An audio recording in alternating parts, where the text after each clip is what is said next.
Well, welcome everyone. While the rest of you are getting lunch, I'll make a few announcements. But I want to thank you for coming out. It's good to end the semester with a violation of the fire code. I'm glad we have a full house here. Before I introduce this afternoon's speaker, I want to ask you to go to the Social Science and Policy Forum webpage, where you can find a list of the upcoming events for the spring semester. We've got a very interesting lineup.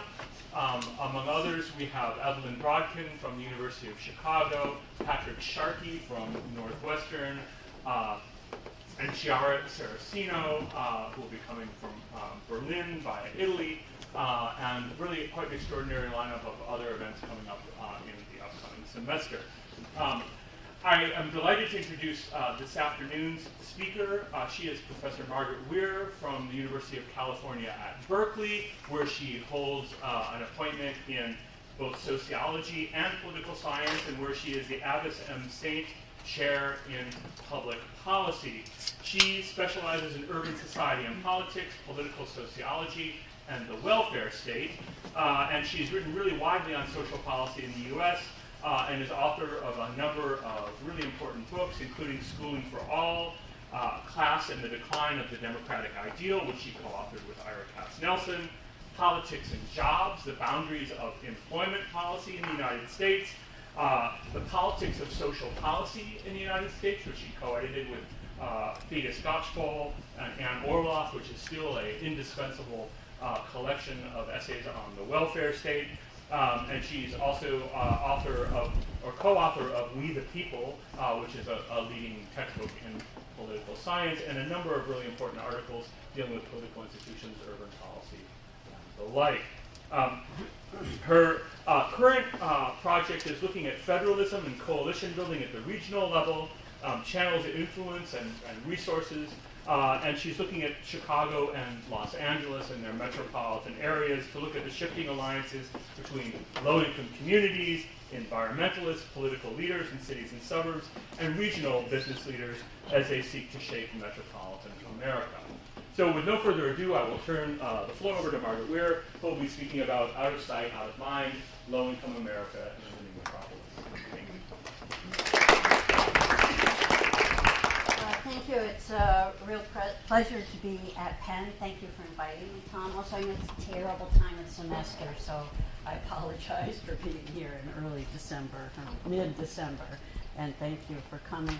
So what I want to talk about today is a book project, and this is my tentative title of the book project. And it's an attempt to blend two sets of interests that I have, one in the organization of metropolitan space and the other in the welfare state, to bring those two things together.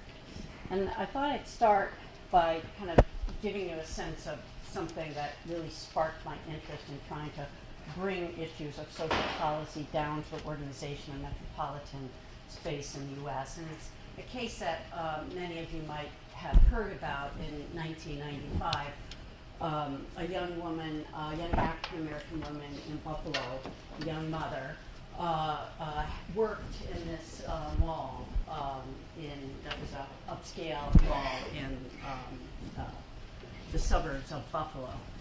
And she had to take a bus to work because she worked a low-wage job. She couldn't afford a car.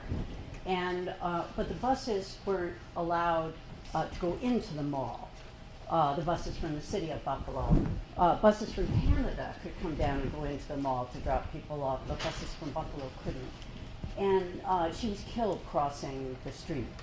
And it just struck me that she was doing everything that, our social policy wanted her to do, working, even though she had a young child. And subnational arrangements were exactly undermining the things that she was doing, which is what federal policy said she should be doing. So it in a way prompts the question that drives this project, which is how does federal social policy interact with subnational political and institutional realities to affect opportunity for low-income America? So I have both in this project a policy argument and a political argument that I'm trying to develop. And I should say this is very much in progress, so I will appreciate your thoughts and comments. So the policy argument is that there's a mismatch between national policy, which over the last 30 years has focused on the individual as a person without racial barriers, just an individual. It assumes mobility. It's a work-oriented welfare state. It assumes that organizations will come into being if federal funds are made available for things like social services. And it is increasingly not place conscious.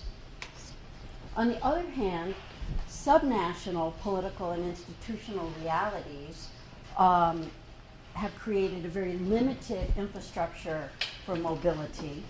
And we also have a new political geography, which I'll describe more later, that has actually made questions about access and institutions even more difficult than they were a generation ago. So the policy argument is about this mismatch where increasing numbers of low-income people are in low-capacity places far from opportunity, and federal policy is doing nothing to help bridge that, but it's putting assumptions on people that they can address, that they have to fulfill. So that's a policy argument. The political argument is that after 1980, we saw a decline of party-brokered urban ties to the federal government. So place-based ties that went directly from local to national frayed, and I'll describe a little bit more about my ideas about that and what evidence I'm using for that. And instead of these party-brokered, politically mediated ties, we had what I call, borrowing from Keck and Sicking's book, which some of you may know about international politics, activists across borders. And so these are a much more ad hoc set of organizations and advocates that are trying to achieve goals of dealing with this mismatch, pushing for more equity, but they have limited cross-border power. They're not linked through the party system in the way that mayors were. And so a lot of what they try to do is to increase their cross-border power and find ways to become more influential. And part of my argument is that federal policy doesn't give them very much leverage for being able to do that.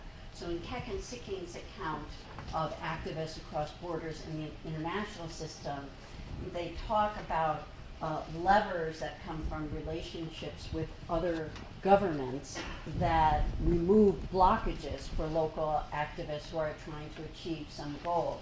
And so in applying that argument, I'm trying to understand, are there levers in federal policy that can help open up local blockages? And where are there levers, where aren't there levers? So how does this work? So let me give you a little roadmap of the talk today. I'll give you very briefly, I just want to dip into the literature to show you kind of where I'm trying to situate the project. Very quickly outline the approach to the policy shift. Then I want to spend a little time describing my, I have a typology of the new metropolis. And then ask, well, is in two fields, social services and in transportation, does federal policy help to mitigate some of the downsides of this new political geography? So in terms of the literatures, I want to contribute to the literature on poverty. And one thing that I want to do is highlight the importance of political jurisdictions. So, we have a lot of literature that looks at the organization of people in space by census tracts and looks at, patterns of racial segregation. But to that, I want to add the importance of political jurisdictions. What are the places where people live? What kind of capacities do they have? And what kind of capacities don't they have?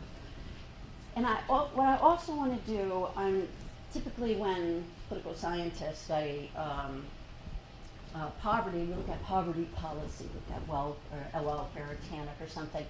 But what I want to do is show that there's a range of policies that set up a world that creates obstacles for low-income people to achieve opportunities. So it's not just poverty policy, it's transportation policy, it's land use policy. It's a range of things that situate people in distinct political places with distinct kinds of capacities. And I also want to expand the idea of the poor to look at the bottom 20%.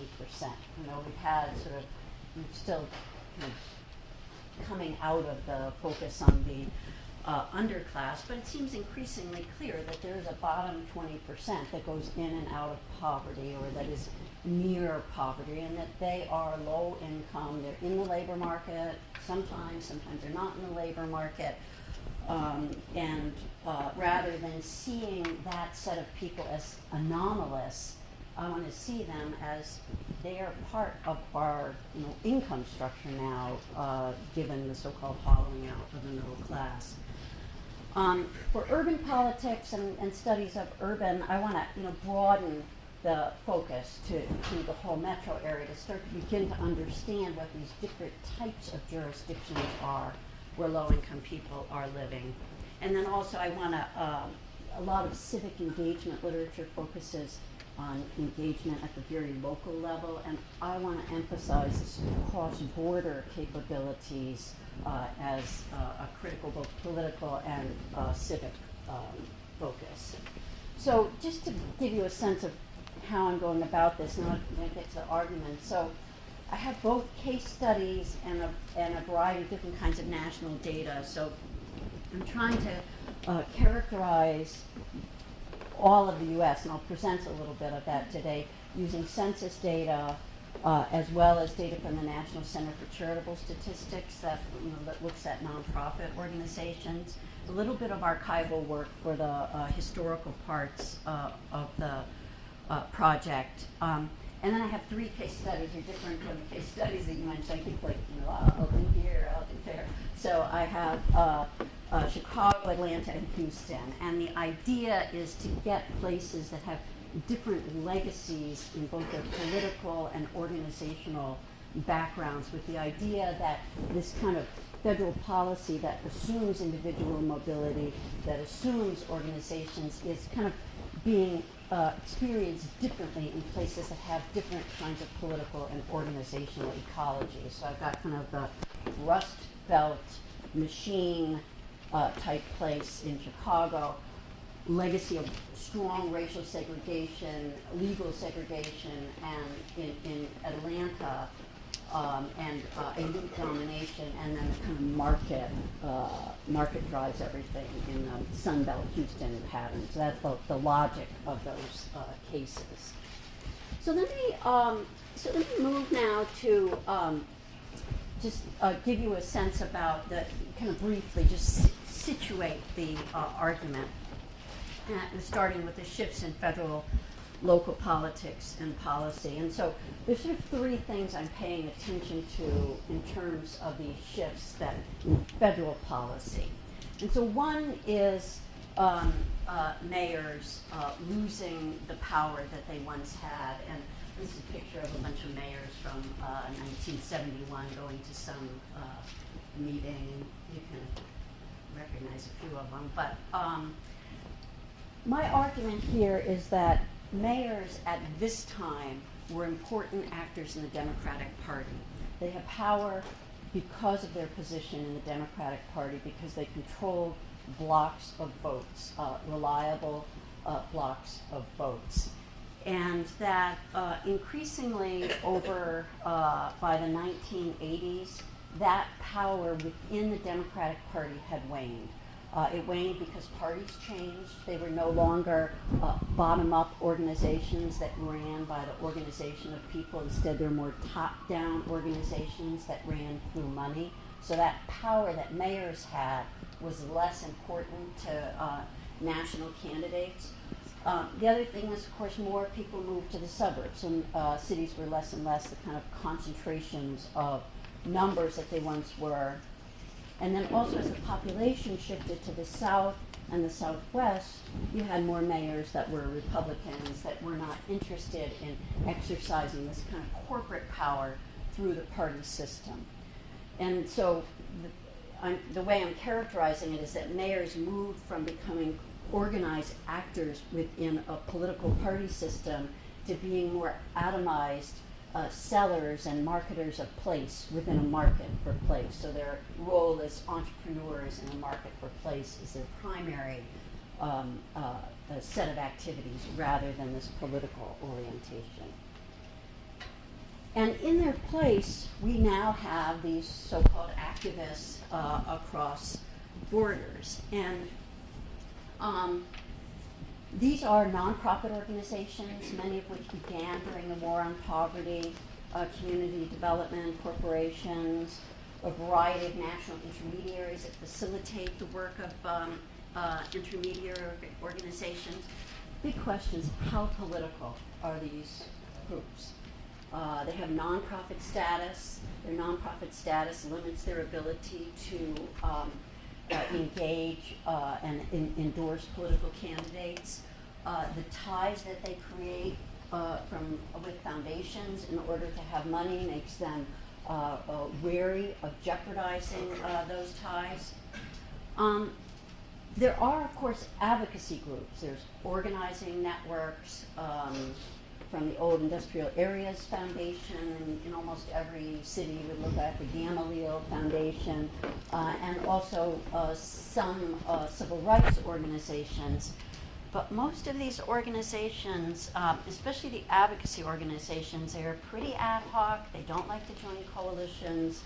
They're pretty narrow, and they have quite limited what I call vertical connectivity and horizontal. So they may be concentrated within the city, but they can't fan out to the suburban areas, and they don't have much power at higher levels of government.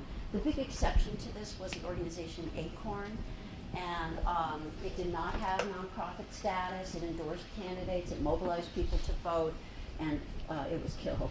So there's a story there. They're funded through philanthropy. Some are funded by organized labor, and those are the ones that are more likely to be politically, more politically engaged.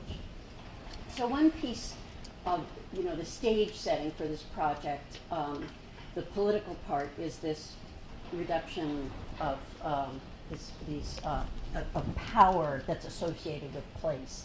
The other thing is the decline of place-focused spending, and these have a few charts here. So, community development block grant, which was one of the major pieces that went to cities, has been cut by more than half. You can see there was that spike during the stimulus, that brief period. It's gone way back down. Decline in social service spending, when you include social service block grant plus TANF, has declined very, very dramatically over time. And so that's just to give you a sense. This was cut by 2/3. And the other piece is the rise of the so-called delegated welfare state, the term that Andrea Campbell and Kimberly Morgan use.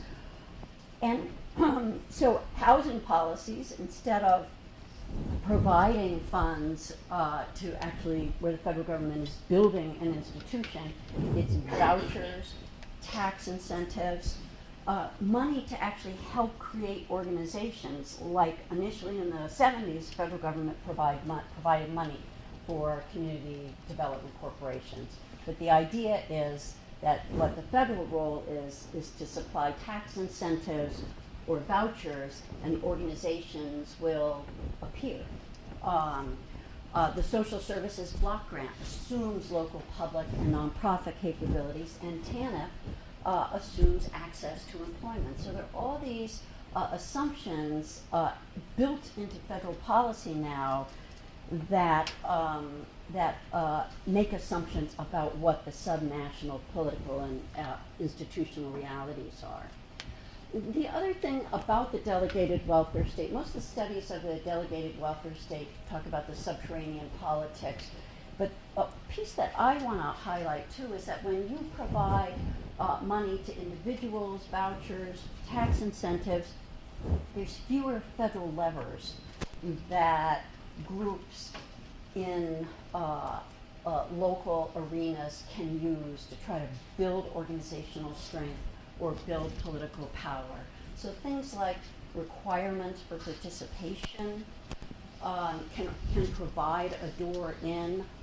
Regulations, including civil rights law, change the local power balance in local politics, and funds that directly help create organizations. So my argument is that one of the things that the federal government did in the past, and of course it did it in a very explicit way during the War on Poverty with the Community Action Program, was to stick levers into policies that then local groups could use, and it would allow them entree into political arenas that they otherwise would have a hard time influencing, or that would limit the power of the people that they were challenging or the organizations that they were challenging. So that's my picture of the changed federal policies. And now I want to turn to what's the context, the local and metro context within this policy is connecting with. And so I have an argument about the new Metropolis. And so a lot of people, you've probably seen the Brookings book, Confronting Suburban Poverty, and a lot of attention to the rise of poverty in the suburbs. You have a number of typologies that have tried to characterize suburban poverty, and most of them look at economic and demographic factors. And I think those are important factors, but what I want to emphasize are political and organizational factors in my typology. And I want to get beyond the old city versus suburb to try to characterize metropolitan space in a different way. So I have a high-low of fiscal capacity of the jurisdictions that people are in, and the organizational and political endowments. And so let me give you a sense of this. So on the one hand, relatively high fiscal capacity and relatively high organizational and political endowments are cities.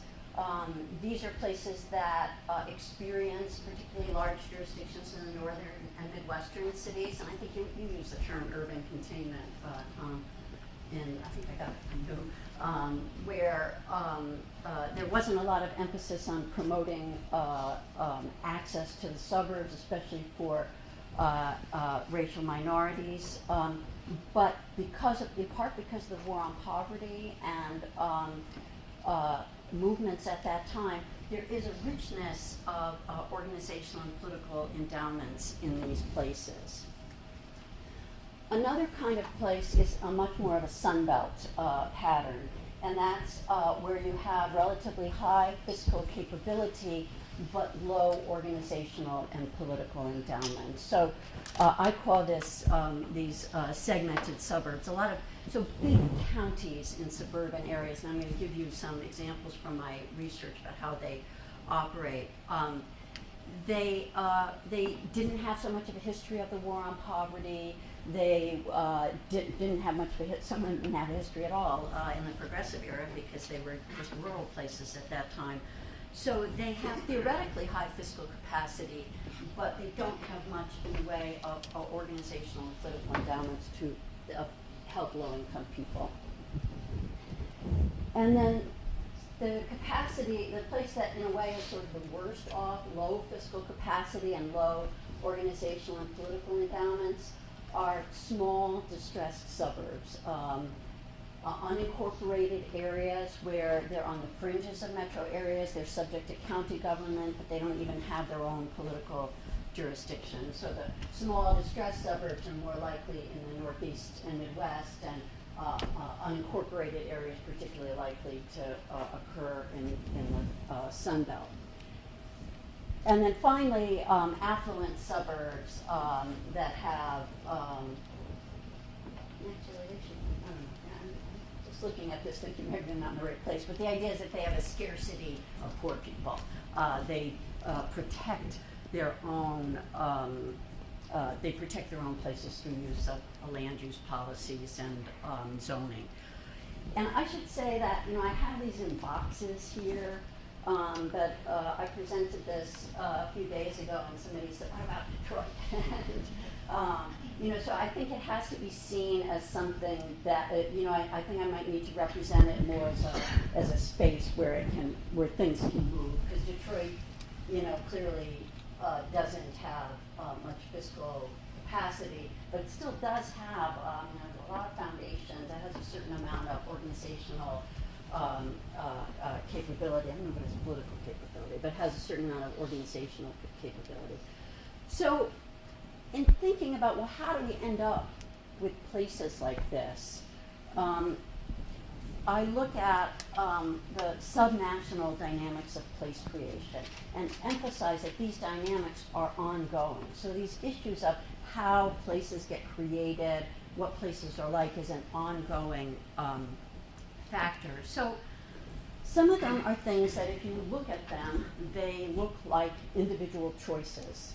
White flight, immigration, new home ownership opportunities, people looking for opportunities, and gentrification of cities. But what I want to argue is that all of these things are conditioned by public policy. And so white flight is made easier when there are exit opportunities, when people can actually find somewhere to go.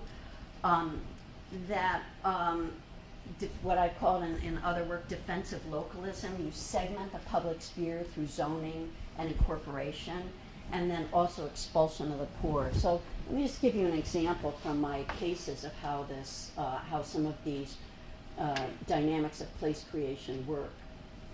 So in my Atlanta case, one of the places I've been looking at is Clayton County, Georgia, and it's this county right here that's south of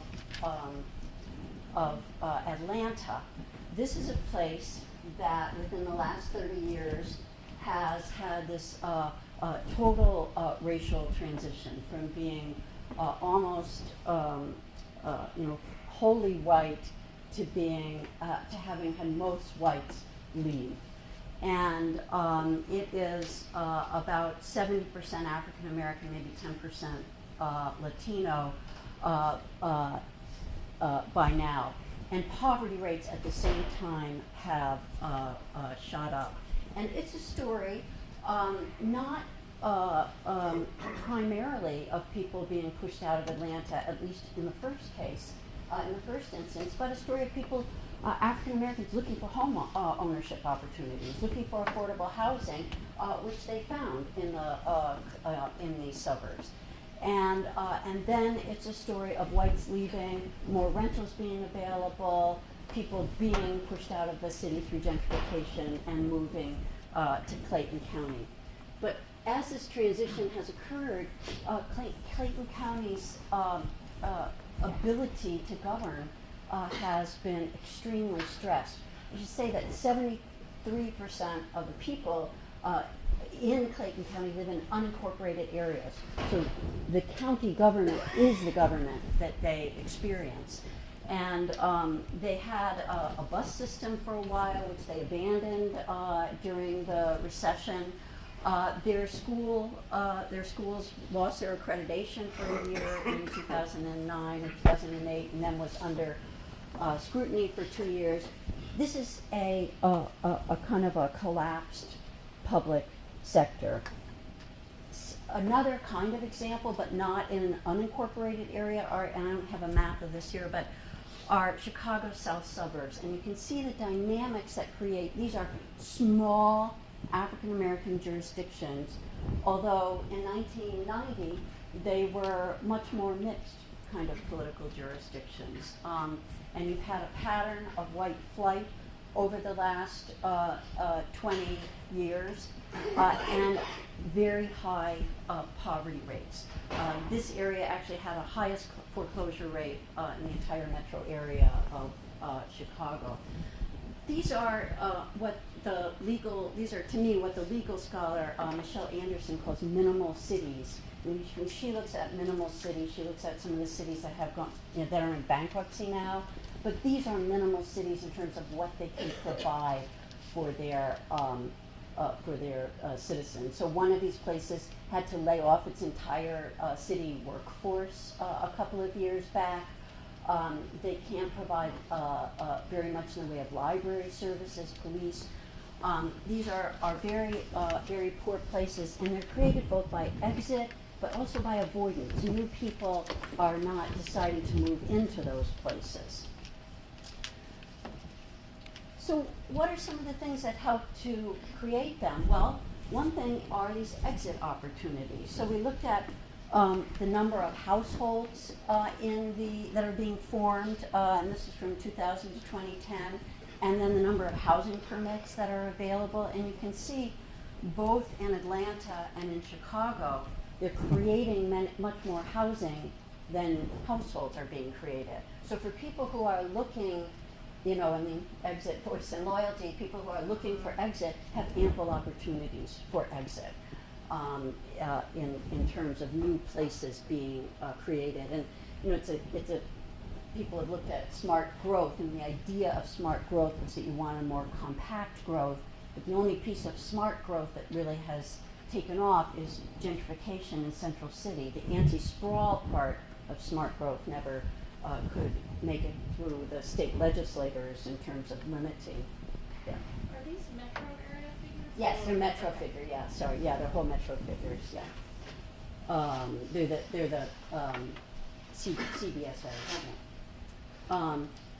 The other thing that is happening is that when there actually is more mixing of people by income and by race in the same political jurisdiction, what is happening is this kind of withdrawal from an attempt to successful attempts to fragment the public sector. So particularly interesting in this regard has been Fulton County, which is the county that Atlanta is in. The north part of the county tends to be well off and white. The bottom part of the county, African American and mixed income, not just poor, but lower income than the top. Since 2005, the legislature changed the state laws to allow these areas to form separate political incorporated towns.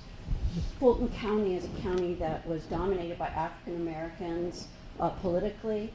It did a certain amount of redistribution from the north to the south. It's a service-rich locality that has a substantial social services as part of what it does. So what has happened since 2005 is that a number of new cities have basically seceded and taken their tax dollars with them so that they won't be subject to rule by Fulton County. And that's begun to happen in some other counties in the Atlanta area, particularly when they fear they might get annexed by a small town that is particularly has a lot of low-income people. And in the outlying counties, it's more Latinos and poor immigrants that are clustered in these towns, and so there's kind of defensive incorporations to avoid being part of it. And then the other strategy is simply to try to expel poor people. And one of the counties in Atlanta that I've been looking at is Gwinnett. They actually tore down these towers, but I like it so much that I had to have this. And actually the thing I found is, so anyway, so Gwinnett County is this kind of very, it is the new world. It was initially kind of a white flight county. It is a majority minority now, extremely diverse place. the low-income population is heavily Latino. And in fact, more poor people live in Gwinnett County than live in Atlanta, because Atlanta is half the size of Gwinnett County. This is a county that really doesn't want to pay attention to poor people. It wants to do economic development instead, and it has been successful at that.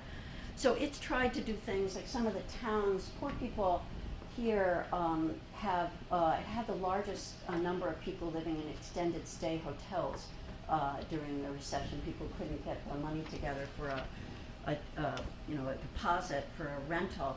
And so one city, in fact, tried to put into place limits on the amount of time that people could stay in extended stay hotels, because they have a lot of families staying in extended stay hotels.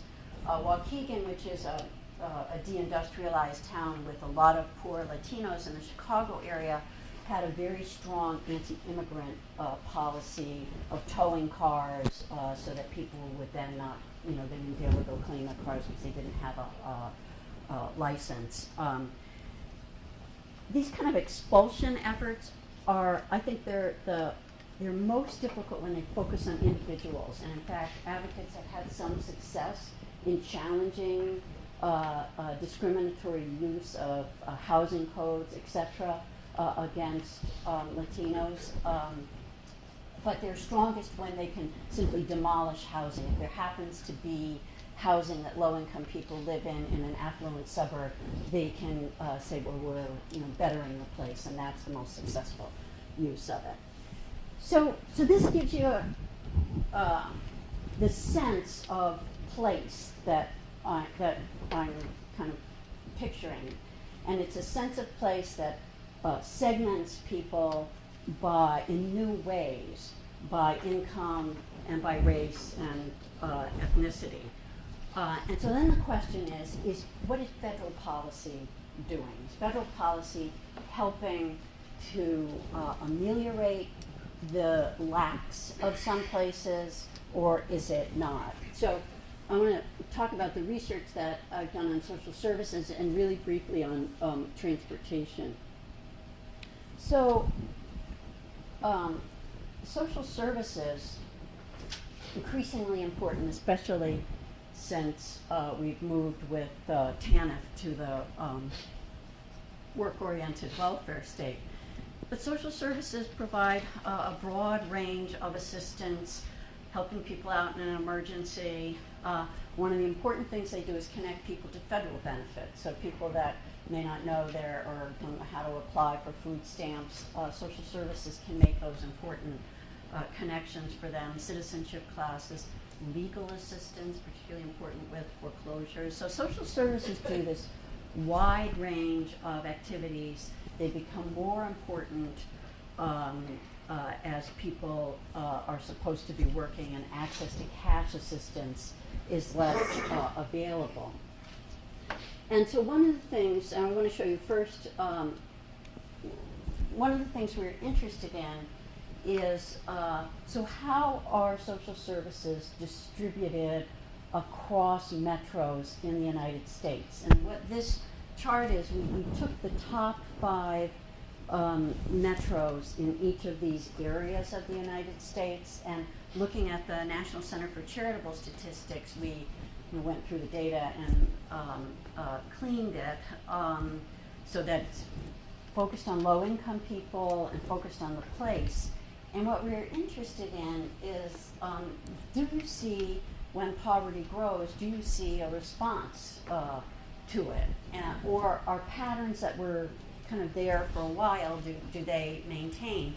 And what you can see is that the South and the Mountain West, 2 areas where poverty has been growing the most since 1990, and population growing, have been unable to keep up with the growth of poverty. They've expanded their spending some, but they remain way below the Northeast and the Midwest. And I should say that these are mostly federal dollars that nonprofits use.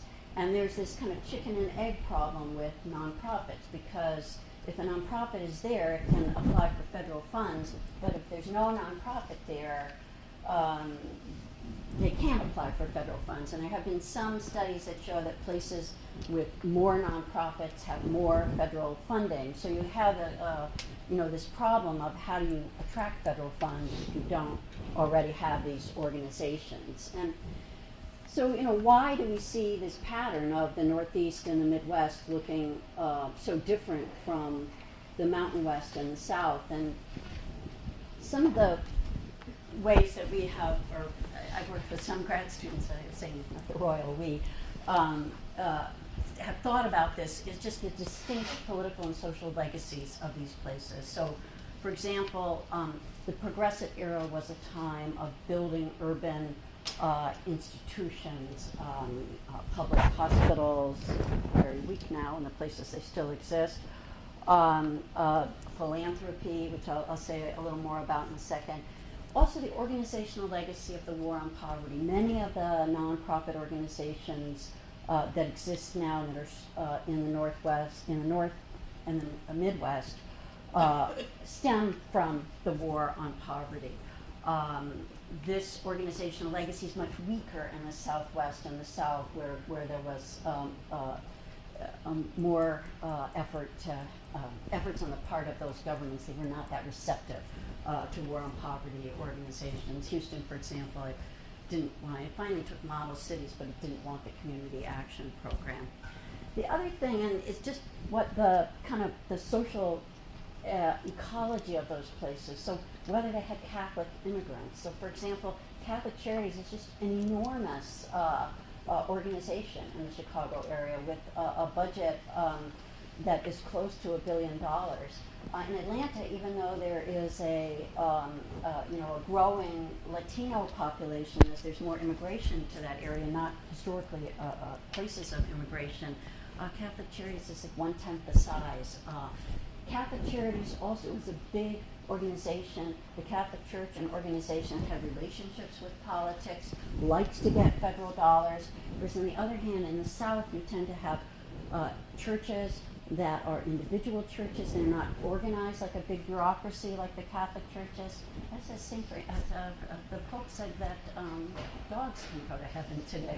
I saw that article. Just thinking about that. Maybe dogs. Maybe dogs. Okay.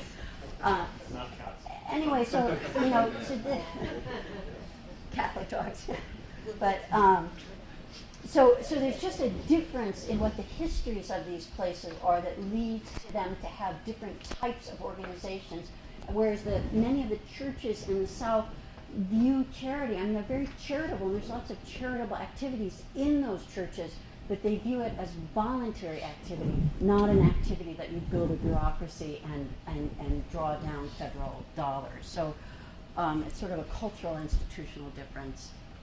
And then finally, just the elite-dominated politics of in the South and the Southwest, where there's not much of a tradition of participation. And in the South in particular, there were laws limiting nonprofits because they were associated with the civil rights movement. And so, and the other thing I've been paying a fair amount of attention to, and I'll try to wrap up in 5 minutes, is our foundations and organizations like federated giving programs like the United Way.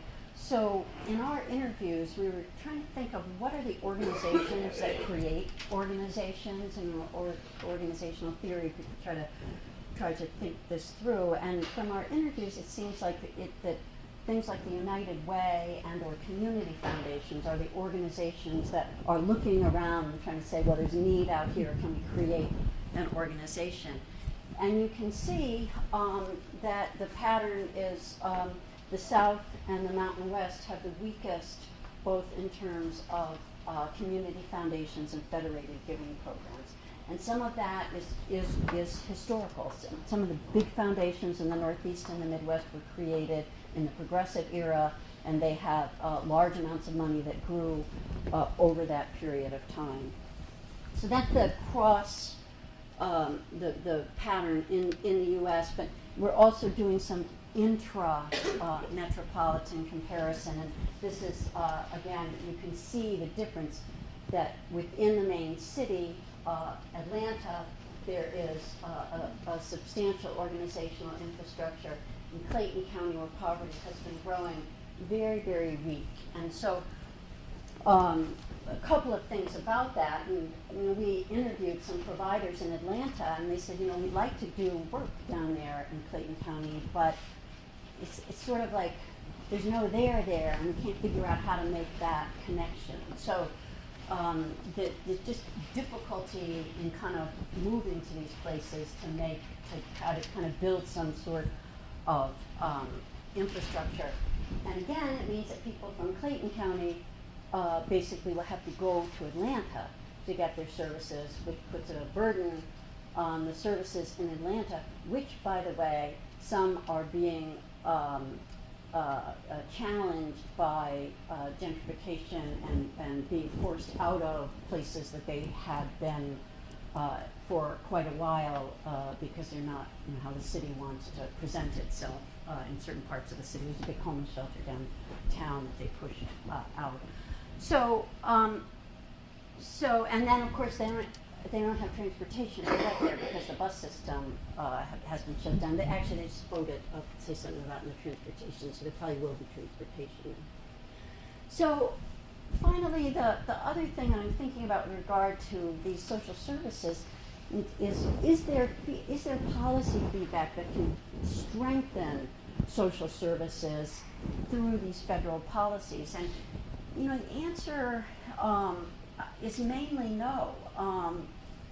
Most of these organizations are disconnected from political power, and they're not well organized as a lobbying force. There is a National Association of Community Development, Community Action Association organizations, but it just had its federal budget cut by a very, very substantial amount. Nicole Marwell has written about machine CBOs, machine community-based organizations, examples where you have somebody who started, say, a senior center and then got into politics, became a state legislator, and built an organization. And there's some examples in New Jersey. Hers is in Brooklyn. These, I think, are the exception, and you're much less likely to see them in the Sun Belt. But even as an exception, they're narrow and particular. They're not the same as building a broad base of policy feedback. The other thing is that these groups have this kind of narrow domain definition, and they're mostly aloof from efforts to change the supply side, and I mean the supply side of low-income people.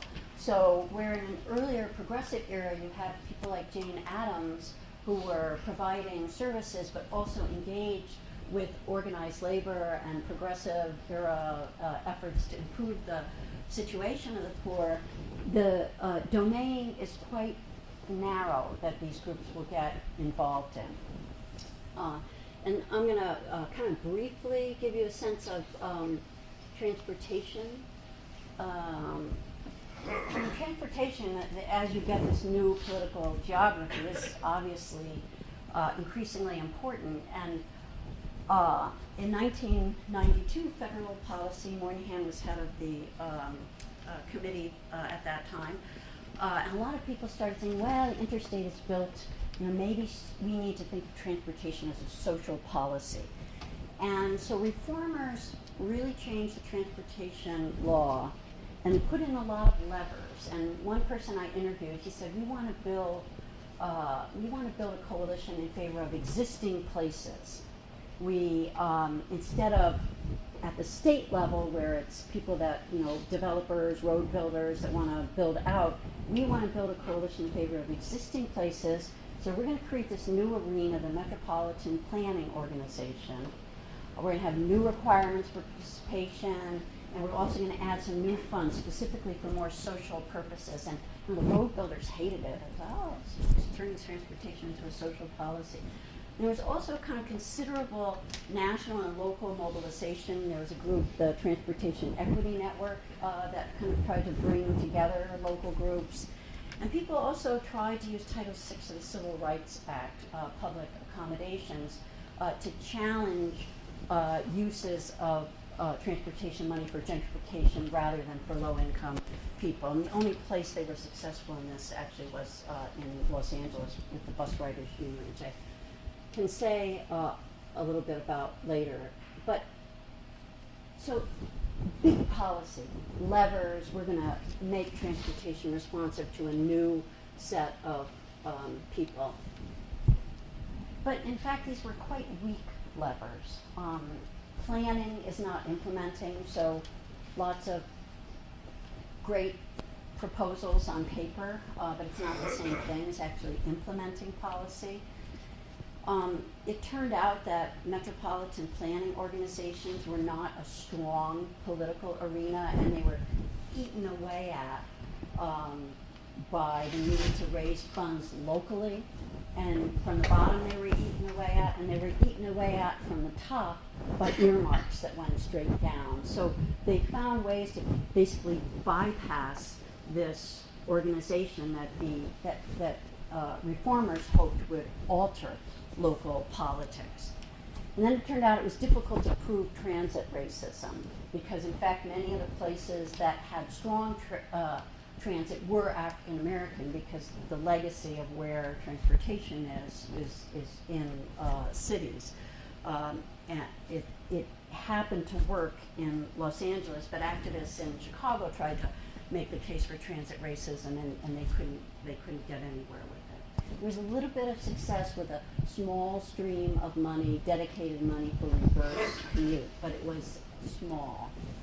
And I want to just give you an example of something that did lead to a little bit of something, but then, because I need to say something positive, but also, but less than it might have been.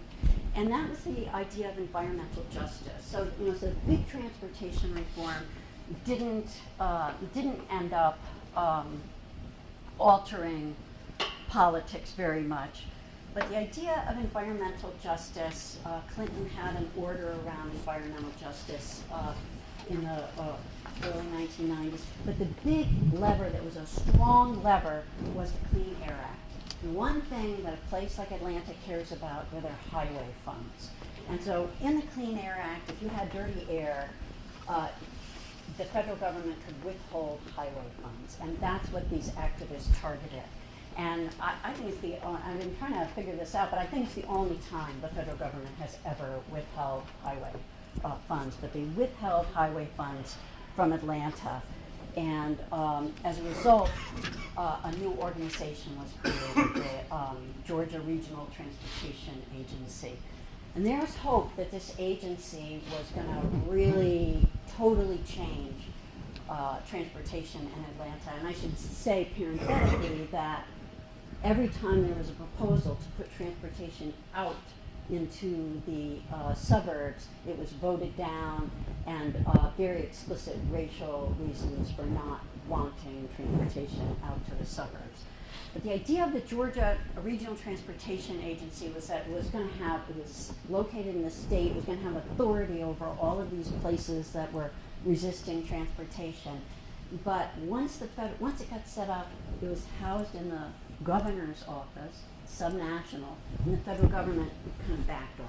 They just, they weren't going to bother them very much. And what it has ended up meaning is, I don't know, from a place that has good transportation, it's like some buses is what they came up with. But that's it's still something of an achievement because they had no buses before. And for the first time, they actually put last year some funds in the state budget for transportation. So a very roundabout way to get something that's okay, but it's not a big result. So let me, I'll just conclude. So basically what I'm trying to do in this project is highlight the strong subnational levers that we have to separate people by race and by income, that it's now extending out into the suburbs. And so low-income people are now in places with very little capacity, either unincorporated places where, they're just have no one paying paying attention to them at all, where county governments are just ignoring them, or in these very poor, small suburbs. And that national policy is doing very little to address this issue. It's assumptions that organizations will just appear. It's assumptions that the requirements for work will allow people to get access to transit or housing, and that federal policy is full of this language about self-sufficiency without paying attention to the fact that subnational politics and policy is creating all kinds of obstacles for people to achieve self-sufficiency. So, and this is the last conclusion. Yes, I want to bring, there's a lot of interest in inequality, and a lot of that is focused on the top 1%, and there's a reason for focusing on the top 1% because you've gotten all these gains in income, but I also want to highlight the importance of spatial inequalities. Spatial organization, particularly important in the American context because of its way it's intertwined with race and ethnicity, and because of what we expect our local governments to do. I also want to highlight, what Obama calls the aspiring middle class. What are the conditions that face this set of people compared to a generation ago when a middle class moved to the suburbs or became a middle class in the suburbs? What are the new conditions that this set of people face? And then also just to make an argument about federalism, that there are kind of missing links in American politics, and particularly these, we don't have formal links that link local to federal. And one of the things you see now is that the national government is not that dedicated or interested in local governance and local capabilities, and think about that as a political issue that's new over the last 30 years. So I'll stop.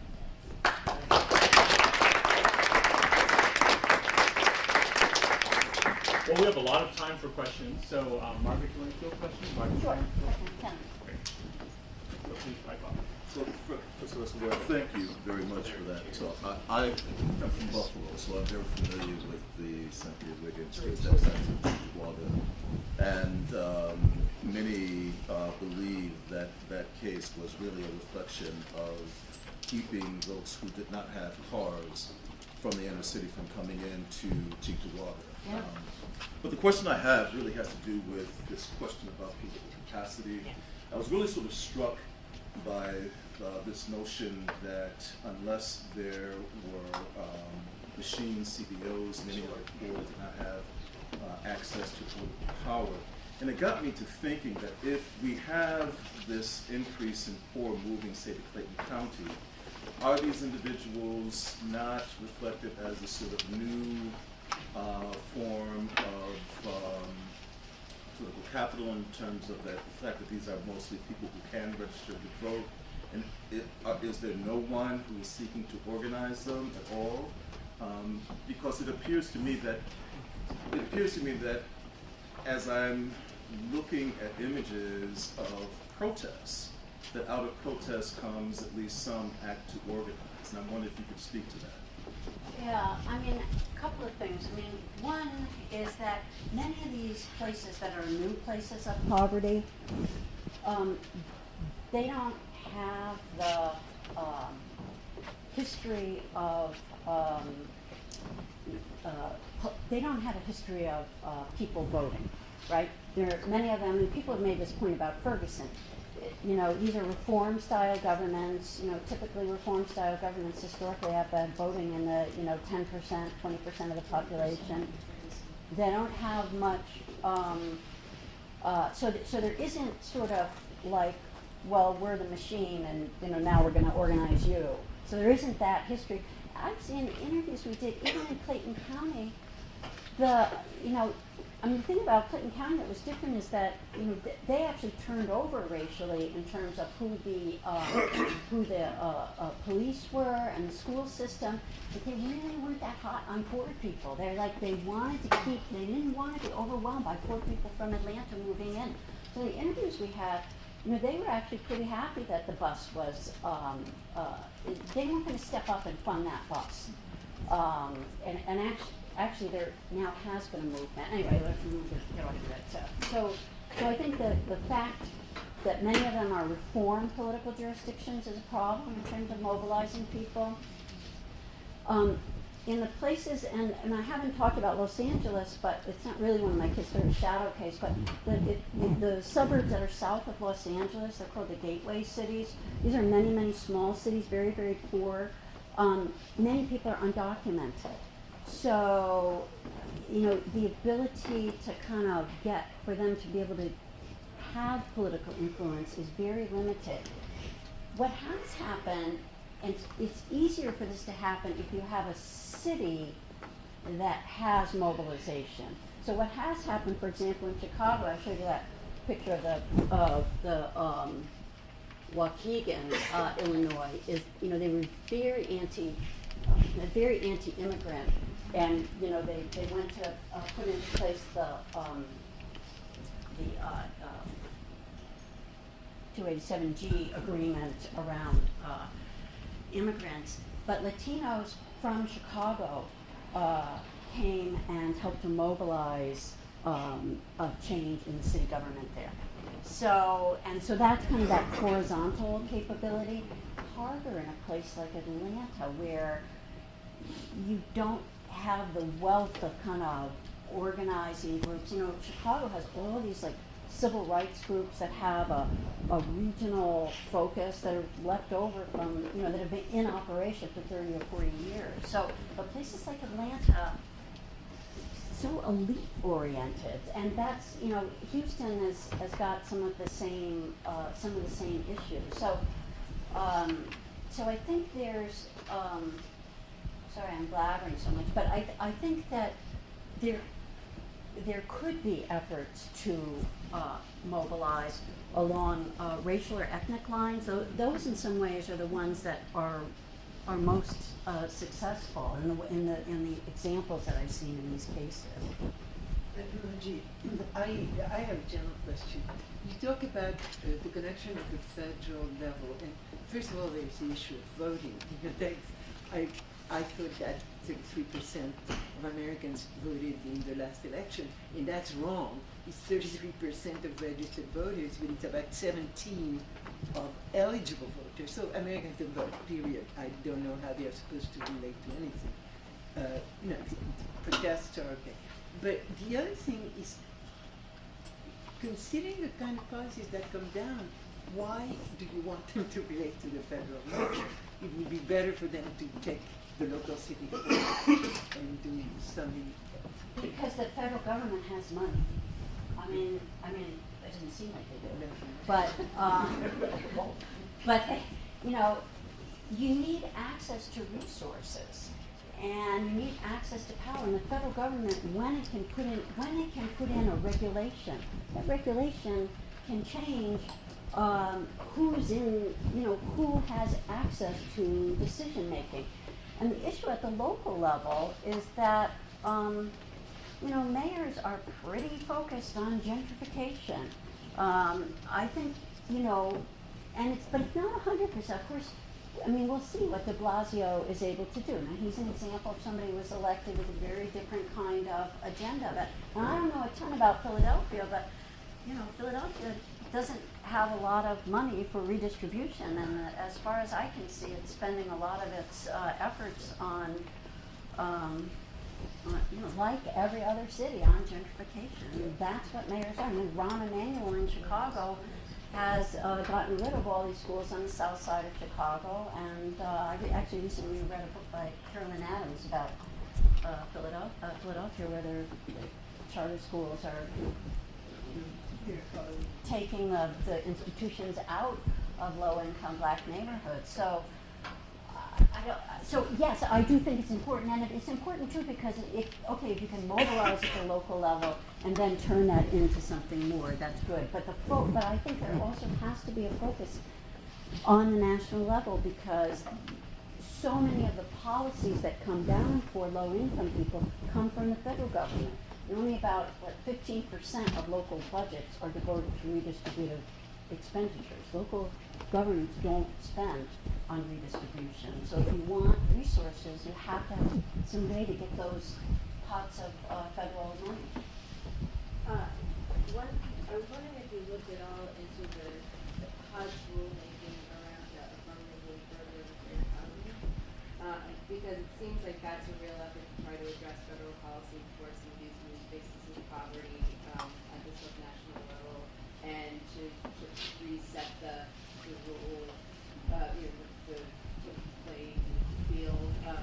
But and I understand that efforts to apply those rulers have been run into a lot of trouble, in part because there's some case making its way into the Supreme Court right now, challenging HUD's authority to have done the rulemaking to begin with. So I'm wondering if you looked at that, Yeah, I have, but I don't know enough about it to speak intelligently. I've been one of the things I've been kind of following is sort of the conflicts over where money from low-income housing tax credit is being spent, and is the low-income housing tax credit fostering more segregation because of the decisions about where it's being spent.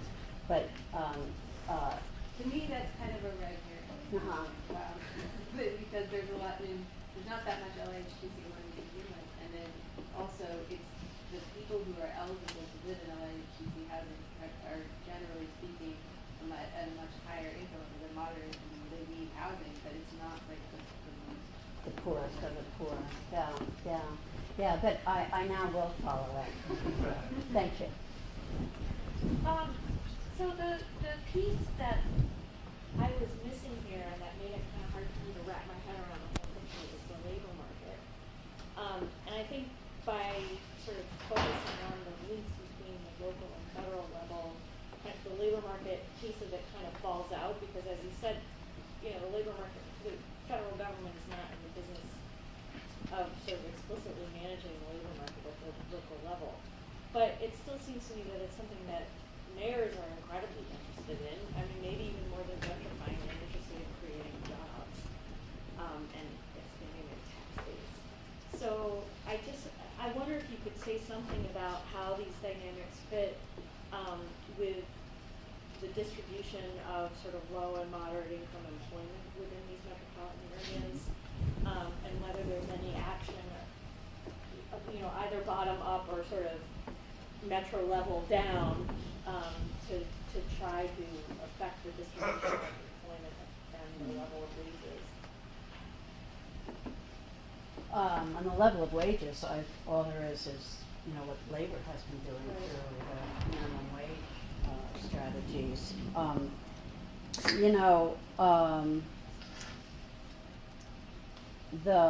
Just looking at Atlanta, there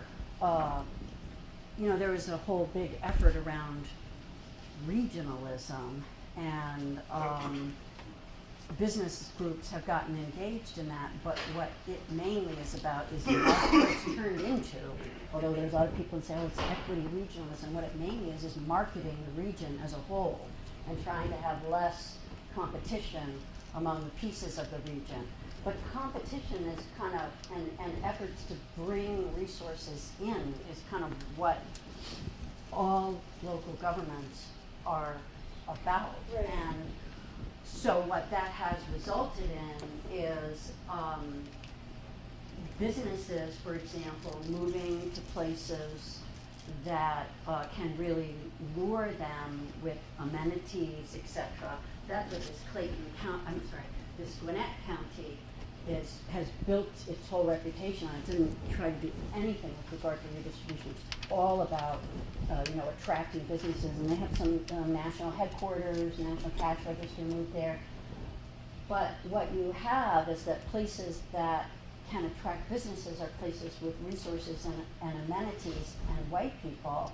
And so you have and it's actually a similar pattern in Chicago. This is where the jobs are. This is where the affordable housing is.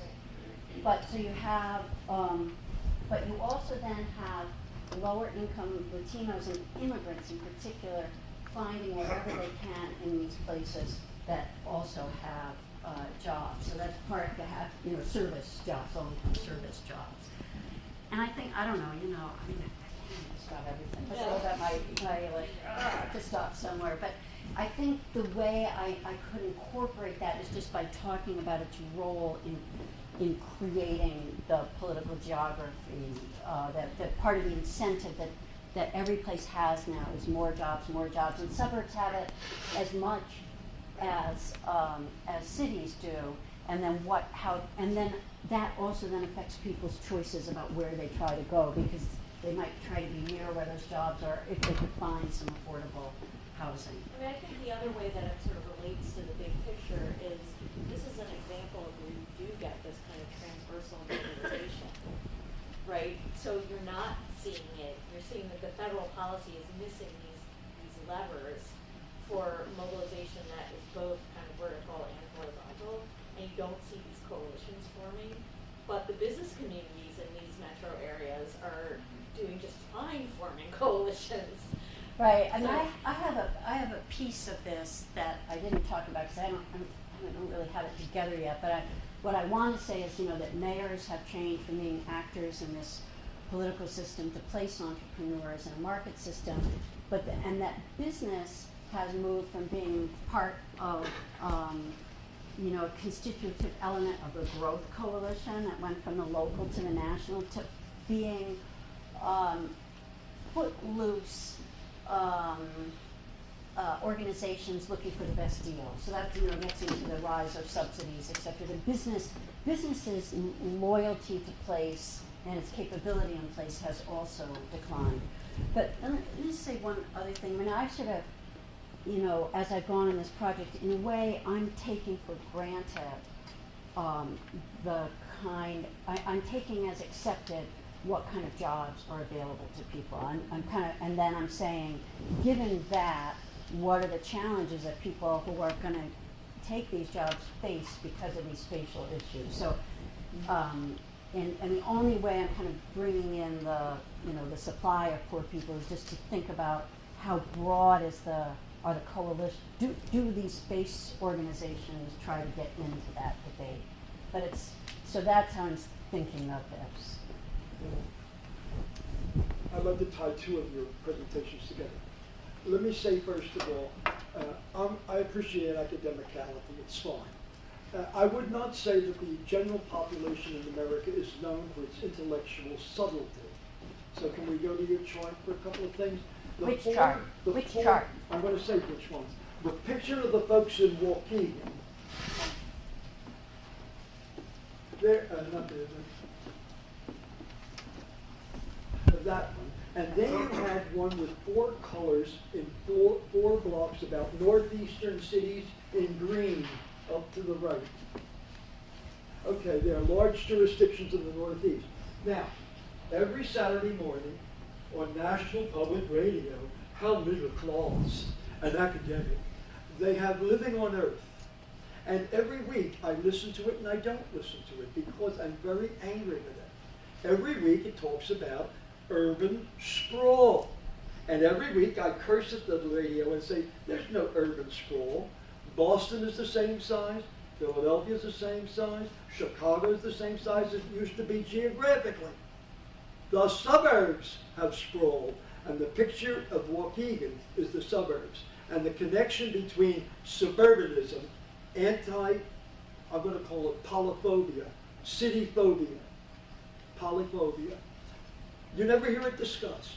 George Washington said he cannot imagine a more dangerous place than to live in a city, when the only city was Philadelphia with 40,000 people in it. So there's an anti-urban bias in America that's tied into classism and racism. Okay, let me engage here a little bit. What's interesting is that the millennials, perhaps, I don't know, we'll see, seem to be, there seems to be a movement back to cities. I tell you, I was, one of the last times I was in Philadelphia was about 30 or 40 years ago, and I was a little stunned to see what Center City, Philadelphia looked like. So I think there has been something of a movement back to cities, which then creates a lot of problem for low-income people, because some people are being pushed out to places where the kind of the fruits of the last big struggle to create organizations do not exist. The other thing is, and this is absolutely right, is that the suburbs have sprawled out to encompass places like Waukegan. So I don't have a map of Chicago, but if you look at where immigrants are, there are this set of, and I know the Boston area is the same way, declining industrial places, Waukegan, Elgin, Aurora, and Joliet, that have large immigrant populations. And so it's people who are moving to the area for the very first time, they're looking for affordable housing, and they're finding it in these declined industrial towns, but because the sprawl has come out so far, it gives them access to that suburban job market. I mean, one of the weirdest places I was ever in, I did interviews in Elgin, Illinois, and it was this mix of this declining industrial town, these new little, townhouses that they build in the middle of nowhere these days, and then big, suburban McMansions. It was just a big, this kind of weird, exurban political geography with a declining industrial town. So I buy one half of what you say, but the other half, I think we're seeing a movement toward cities. Unclear how long it will last. You've talked about local government and national government, but you haven't talked about something that's in between those two, state government, which has been very important in this, because certainly regionally, historically, the Northeast has had given much less ability of cities to annex. The South and the West are much more liberal about that. Now, just as this federal policy changes, however, and the federal government takes less responsibility for redistribution, the western and southern states also started being tighter on annexation. So it seems to me that the state is an important focus of figuring out whether these municipalities can in fact income segregate and get small and isolate the poor.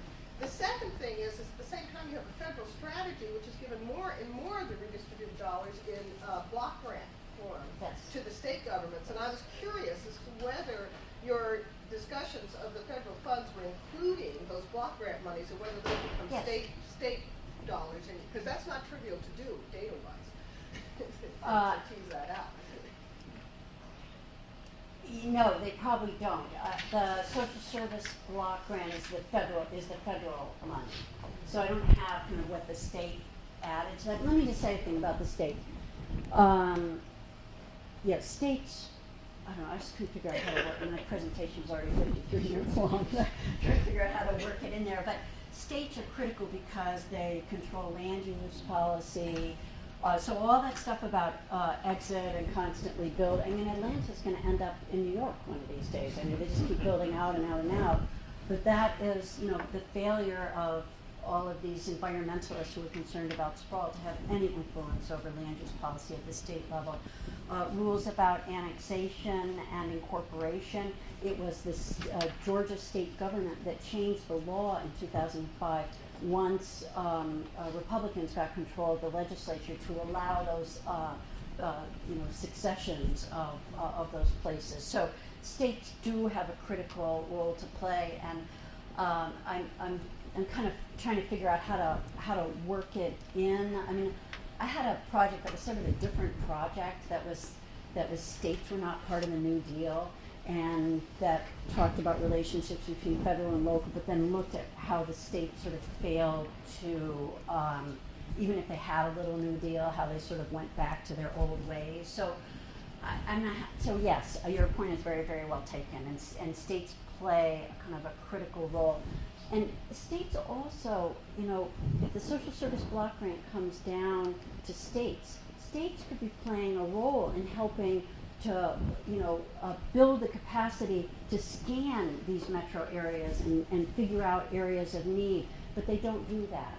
they, and so, part of my story is to be why the states have been a bad political arena for these groups looking for equity. And, historically, the federal government is what made up for the fact that states were a bad political arena.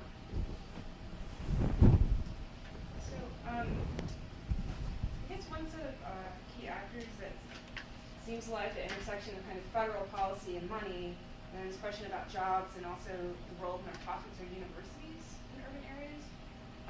And in particular, they seem to have emerged as kind of another form of social service providers, particularly if they have university hospitals that often are kind of the provider of last resort.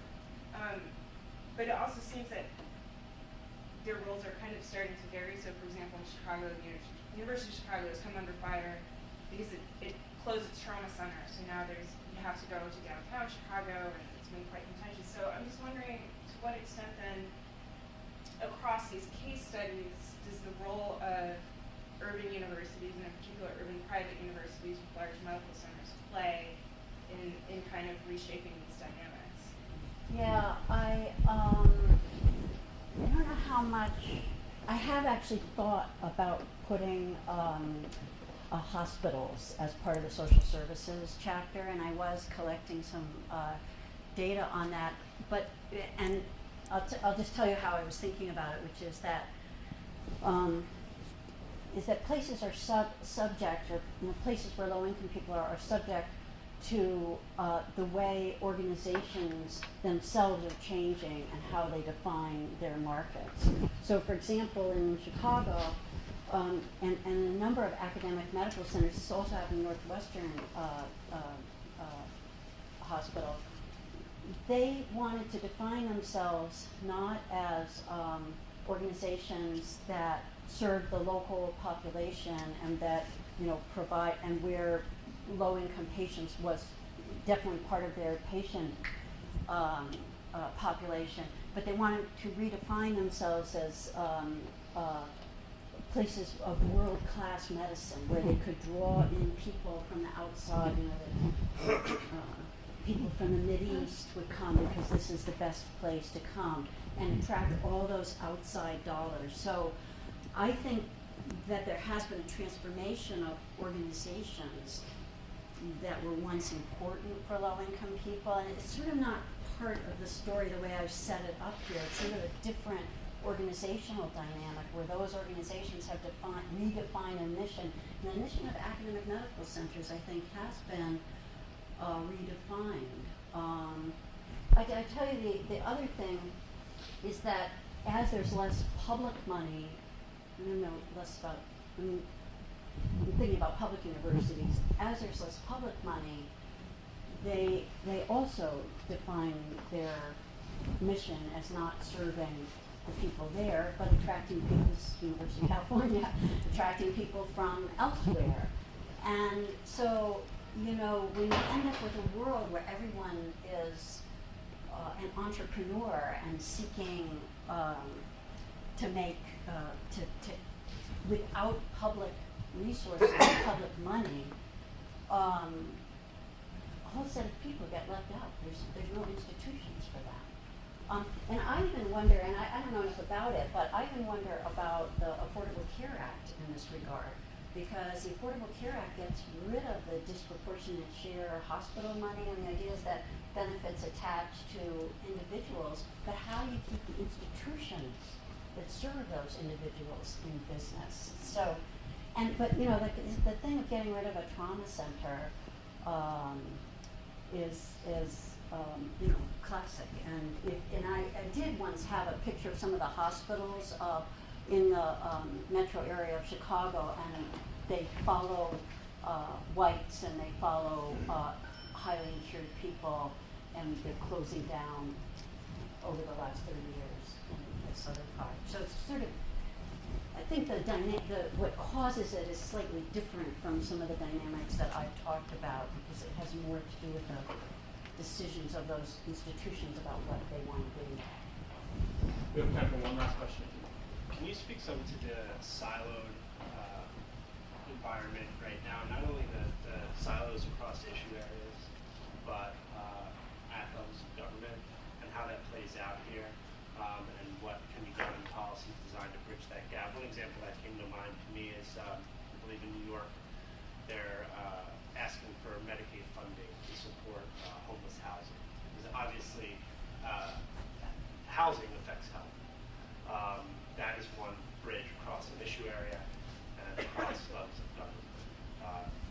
Is that something that you both have? I would say two things about that. A lot of social service organizations are redefining their mission in health terms because there's money in health, and there's less money in straight social services. So a lot of people are kind of, they define their mission differently. I guess the one thing that I like on this siloing is the idea that Alan Brube and Elizabeth Kneebone have in Preventing Suburban Poverty, and people have talked for a couple of decades about the need to we need to collaborate at the local level to stop the siloing. And in a way, they point to this example of this as the Neighborhood Services Organization in Houston, which is like everything in Texas, a big organization, and so you solve the problem of siloing through the types of organizations that you try to build. You provide incentives for building organizations that can do multiple things. So what that organization can do is to come into an area and it can build a child care center, blah, blah, blah. They can put multiple things in, and they know the organization itself can deal with those multiple streams of money. But what about the siloing of those streams of money, of where they are, of where those funds are, how you access them? So much money is left on the table every year that is earmarked for low-income people. That's just not being accessed. Yeah. I mean, the other program that I like is the Strong Cities, Strong Communities, which is a pilot program, but the idea was that some federal agents would, from bureaucracies, would be situated in city halls, and Chester was part of that, and the idea is it would help them learn where they could access funds, but that was more to deal with the sort of incapacity of these governments that can't even apply for federal money because they don't have the staff and the know-how to do that. Well, one of the purposes of the Social Science and Policy Forum is to break down intellectual silos, connect policymakers and academics across the social sciences. There's really no better example of someone who does that in her own work than Margaret. So thank you, Margaret.